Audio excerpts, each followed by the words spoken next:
My sister and her 3 young children went to a party, lots and lots of people around. And when they got there, Tanya's husband went to talk with some friends, and her oldest daughter ran off with some friends, and a high schooler came and took the newborn baby to hold her for a while. And Tanya was accounting for all of her family members and realized she didn't know where her 2-year-old River was. Now, she wasn't too nervous at first because this was a party with lots of people they knew. She started to look around for him. So she was walking around the party, kind of looking at River's height, trying to see if she could find him. And as she kept looking, she started getting more and more nervous because not being able to find your 2-year-old is kind of a scary thing. And finally, she found her husband, and she said, "Hey, have you seen River?" And she heard a little voice pipe up in her ear and say, "Have you seen River?" And she looked, and it was River, because she was holding him. She'd been holding him the whole time she was looking for him. Now, any of us who have cared for children can understand how our brains could be so full that something like that could happen. This is something that can happen, that we're looking for something that's been with us the whole time. And it reminds me of a story from the Bible that takes place after Jesus' death and resurrection. There are 2 of Jesus' followers who are traveling the road to Emmaus. And they are feeling a little confused and anxious. And walking together and talking, a man comes up and starts walking with them as they keep traveling to Emmaus. And they feel pretty comfortable with him and start to tell him about all of their confusion that they're trying to sort through. Their friend, Jesus, had been arrested and he had died. And then the women had gone to the tomb, and what do you know they discovered when they went to the tomb? You know this story, right? It was empty. And then who did they see? Jesus, right? So this happened to the women. But then when some of the men from this group of followers went to the tomb, they also found it empty, but they didn't see Jesus. And these followers on this road to Emmaus are trying to sort all of this out, and they are wondering, where is Jesus? And what do we believe? What happened? They're trying to sort this out, and they're feeling confused and nervous and anxious. But this man who comes and walks with them just helps them think through, okay, what do the scriptures say?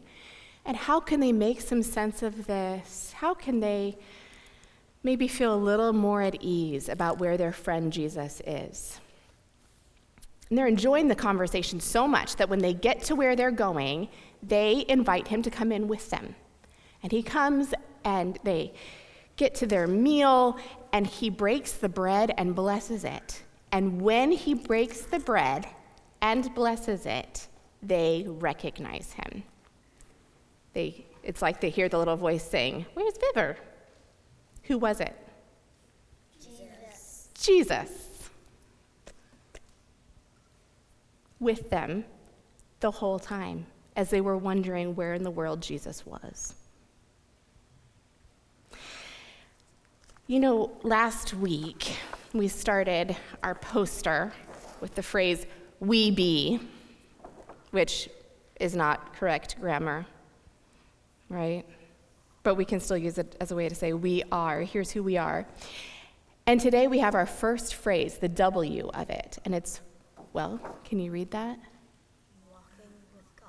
Walking with God. Whether we know it or not, God is here walking with us. When we are confused or anxious or not sure what's going on or wondering, where are you, God? God is right there, moving with us. Now, you know as well as I do that we don't all move through walking. In fact, most of the time when I watch you all moving from one place to another, you're not walking. Right? You might skip. Some of us wheel from one place to another. Some of us crawl, although I don't think anyone in this circle is still crawling most of the time to get from one place to another. Some of us run.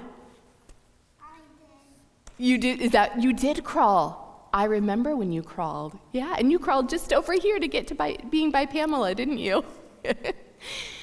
And some of us move very quickly, and some of us move very slowly.